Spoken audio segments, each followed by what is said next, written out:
Yes, welcome back to Fully Funded Scholarships. I'm Moses Obarisi. I'm your host.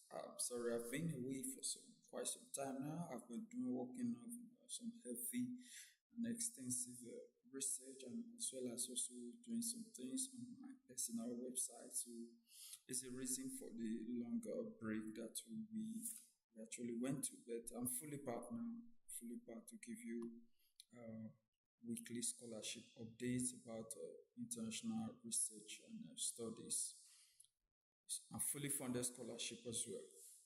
So here's the master's scholarship for students who intend to study in Singapore. So this one, I think I've actually earlier, sometime last year, I dropped a video similar to this on the channel, but those ones were for PhD. So the deadline of this scholarship is first deadline of application is 1st of June GMT +8 Singapore time. So that's the deadline. So let's look at the research areas as areas that are eligible for you to take out a research in this in Singapore as regard this scholarship. We have areas in colleges and schools, NUS graduate schools. So let's just go through the supervisors and projects for a quick overview of all projects.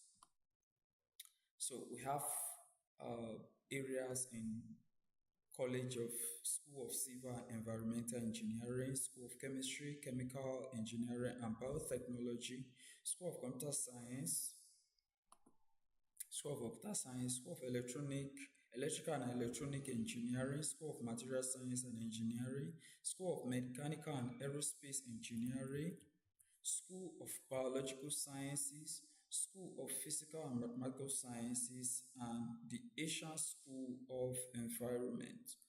Then, and the last, we have the Liu Con Chan School of Medicine.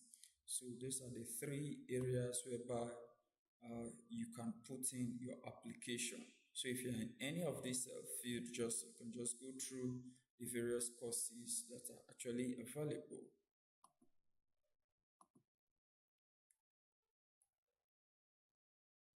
So for instance, in the School of Computer Science and Engineering, sorry about that. Yes, let's continue. Now that we've seen the research areas that are available, let's look at the eligibility. So the eligibility is that you must be an international student who have never at any point in time studied in Singapore. So that's the main eligibility is open for all international graduates who intend to come and carry out a research in Singapore. So what's the coverage of the scholarship? So the coverage of this scholarship, it covers your tuition, covers your monthly stipend of $2,000, which will be increased to $2,700 after passing the qualifying examination. A one-time airfare grant of up to $1,500.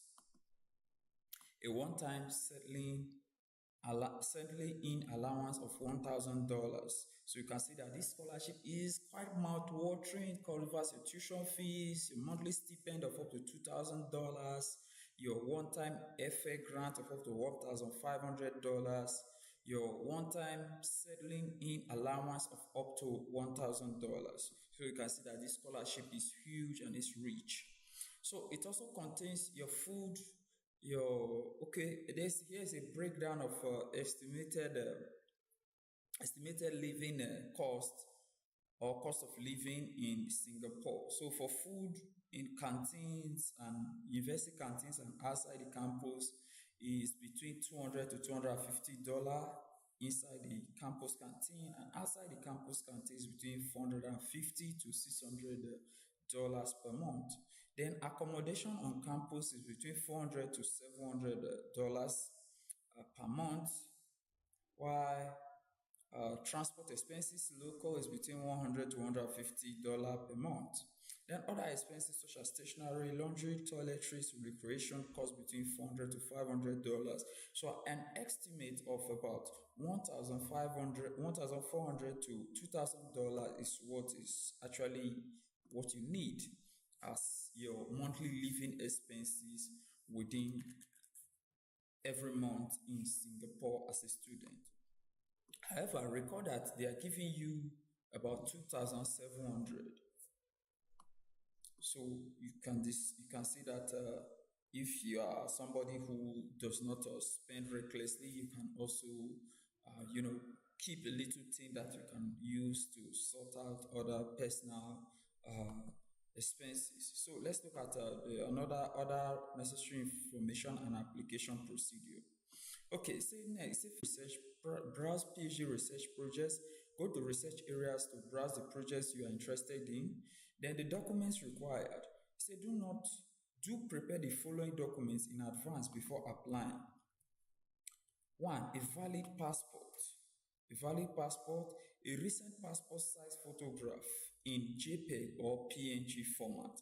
Now, remember on this channel, I've did videos severally highlighting the importance of a valid national passport or a valid travel passport as an international student or as a student who intend to study internationally in a country other than your own country.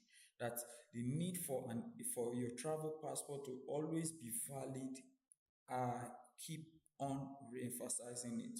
So you can see that is the first document that's needed here.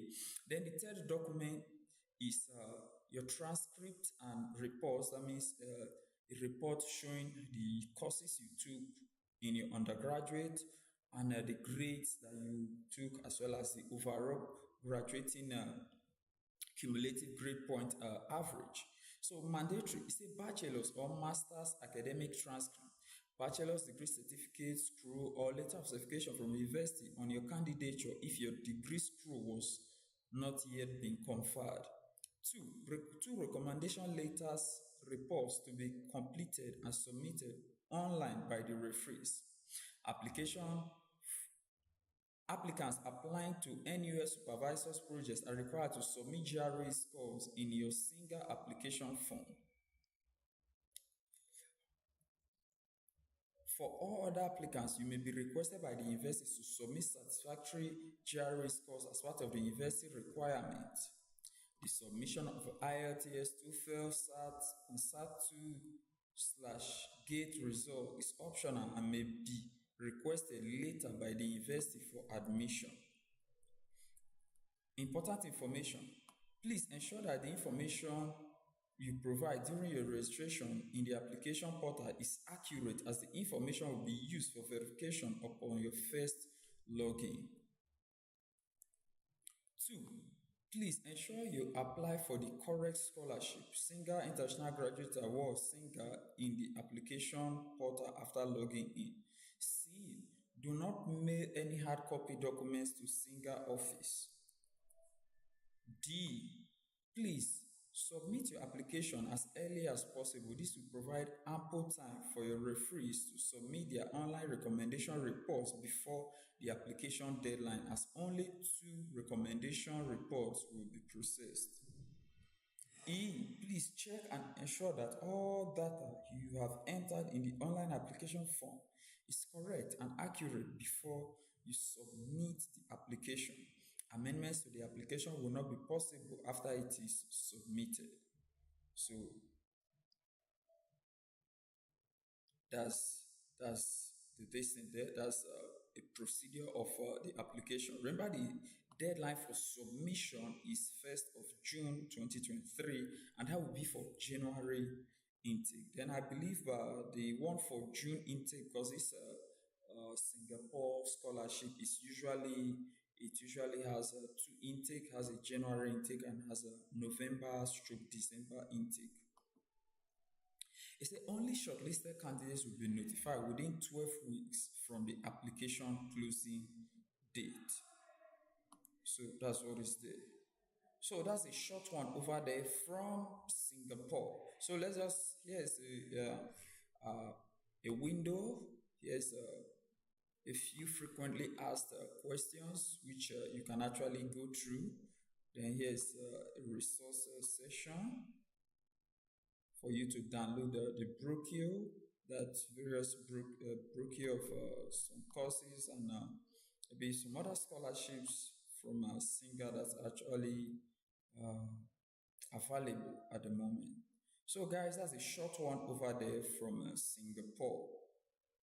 So, guys, please like this video, subscribe to this channel, and I'll see you in the next one. I'm Moses Varisi. Have a lovely and a wonderful day. Bye. I will talk to you in the next video. Bye.